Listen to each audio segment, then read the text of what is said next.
Good morning. It's another beautiful morning live from AYOGEN online television. I am Makanjola Oluwatosin to bring your breakfast news to you. Here are the major headlines. On our local news this morning, PDP never left 550 billion naira economy, says Buhari Mohammed. On Akoredolu serving us of funds on the lawmaker. On our political news this morning, Fire Shay's anointed candidate, Kolawole wins Ekiti PDP primary. Regarding the 2023 common election, 900 billion naira dollars economy, says Buhari Mohammed. The Buhari media organization BMO has on Wednesday lost power to the All Progressive Congress APC in 2015. The group, in a statement signed by its chairman Niyi Akinshiju and secretary Kaside Madueke, stated that the claim by the party's leader is at variance with facts on ground. According to the group, while they knew that PDP elements are used to pulling members from the air, they did not expect that they would cook up figures on the state of the economy in May 2015 to deceive Nigerians. Said on the party platform, jumped on it. The BMO said it is surprising that the PDP chairman, Iyorchia Ayu, who postures as an academic and then also jumped on the bandwagon when he could have put on like a badge of honor. According to him, we make bold to say that the election which was held at the Igu Hall, Ado Ekiti, started with accreditation of delegates at Pope John Paul XII to Pastoral Center, Ikere Ado Road, Ekiti. The election was held in a peaceful atmosphere as armed police officers were present to forestall any breakdown of law and order. Addressing journalists, Udom appreciated party members for the display of maturity and cooperation which led to the success of the poll. He noted that the election was transparent and devoid of any manipulation. He called on the winner. Regarding the 2023 upcoming general election, Umahi eats ban on Guba aspirant. Consultation political activities in Ebonyi. Governor David Umahi of Ebonyi State, as ahead of the 2023 general election, lifted the ban on governorship aspirants in the ruling All Progressive Congress (APC) from embarking on consultation and political activities in the state. Umahi made this known while briefing journalists shortly after the enlarged Executive Council meeting that took place at the new government house, Senatory City, Abakaliki, the state capital. Umahi spoke through the Commissioner of Information and State Orientation, Mr. Uchenna Orji, announced the nullification of the employment made by the Provost of Equal College of Education, Ebonyi State. According to him, the chairman in council announced the lifting of the ban on political consultations ahead of the 2023 general elections and expressed the determination to consult widely, especially within the House of Assembly, the EXCO, the Elders Council, Founding Fathers Women Organization, CAN, and other relevant groups with a view to getting opinions on where the governorship position shall be zoned to.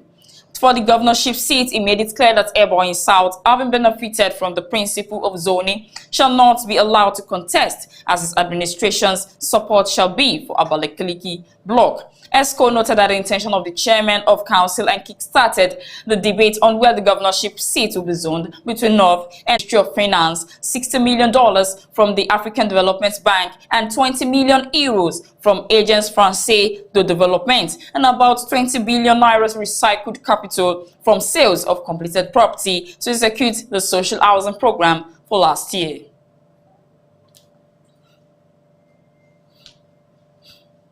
On our sport news this morning regarding the transfer, another Super Eagles star joins Watford. Bulldogs to Premier League club Watford. The regulation Bartley side announced the deal until June 2025. Kalu becomes the fourth singing of the January window and the fourth Super Eagles star applying his trade at Vicarage Road. Watford has brought in Asin Kamara Samir and midfielder Edu Kayembe this January and already have Nigerian stars Ogene Koro Etebo, William Trust Ekong and Emmanuel Dennis on the play role. The 24-year-old signs for the Hornets following 3.5 successful years in France top tier, where he scored 9 goals. A statement on the club's official website reads, capable of playing on either flank, Kalu is a versatile option in a competitive squad, typically operating on the right wing.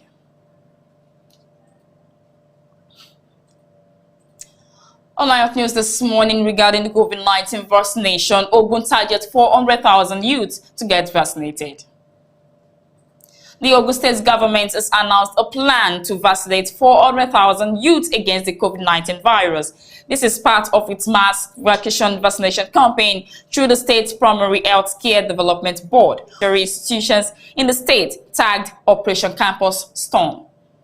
This was contained in a statement signed by the Information Officer of the Ogun State Ministry of Information and Strategy, Ademola Orubon, made available. During the launch of this exercise at the Tai Solarin University of Commissioner for Health, Dr. Tomi Koka, represented by the Executive Secretary of the Board, Dr. Elijah Ogunshola, stated the figures indicated that there was a huge vaccination gap in people between ages 18 to 25 in the state, hence the need to focus on them. Koka was quoted as saying that the campaign aimed to cover 70% of students, as well as ensure the safety and protection from the virus before, during, and after teaching and learning periods. She said, when we analyzed the data, the statistics showed that the people of ages 18 to 25 have not been reached, so we have decided to focus on them in the next 15 days in our campuses. We have met with student leaders and other relevant stakeholders to ensure the success of the exercise. The commissioner also stated that the exercise, which started on Monday, January 24, 2022, would last for 15 days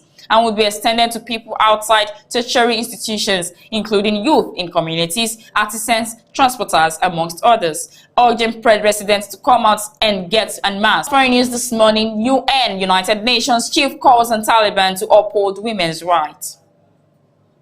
The Taliban must uphold the fundamental human rights of women and children, the United Nations chief said Wednesday, urging the international community to release frozen. Secretary General Antonio Guterres also warned the Afghanistan is hanging by a thread as millions of impoverished citizens struggle to survive and deteriorating humanitarian conditions.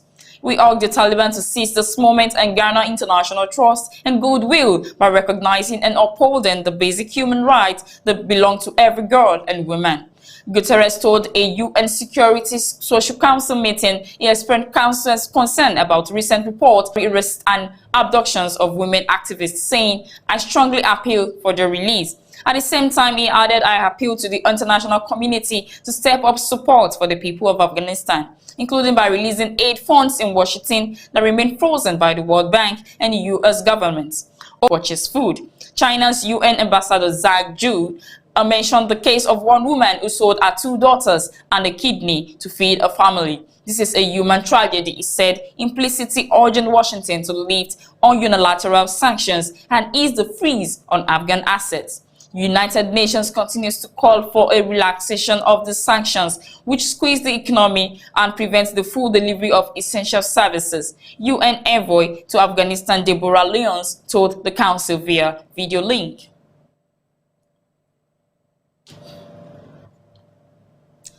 And lastly, on entertainment news this morning, secular musician will welcome Sammy Okposo, says music producer K Solo.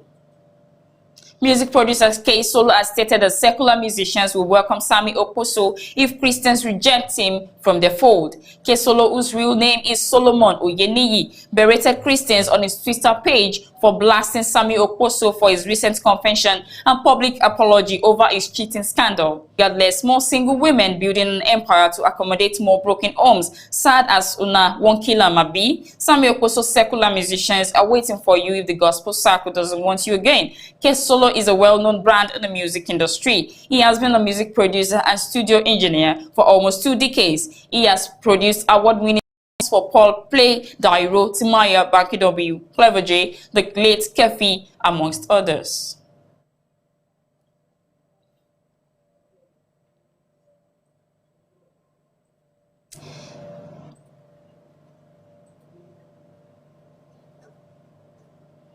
And that will be that on our breakfast news. Do stay with us. We'll be right back shortly.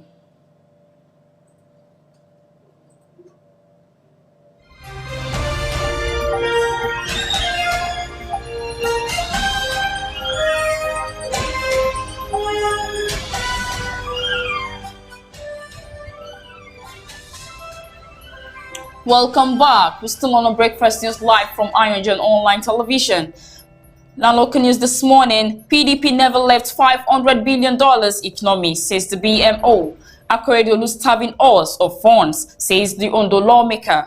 On our political news this morning, Fayoshe's anointed candidate Kolawole wins Ekiti PDP primary. Regarding the 2023 upcoming election, Umahi lifts ban on Guba experience consultations political activities in Ebonyi. On our business news this morning, cooperatives critical to federal government intervention programs. Oshibajo. On our sport news this morning regarding the transfer, another Super Eagles joins Watford.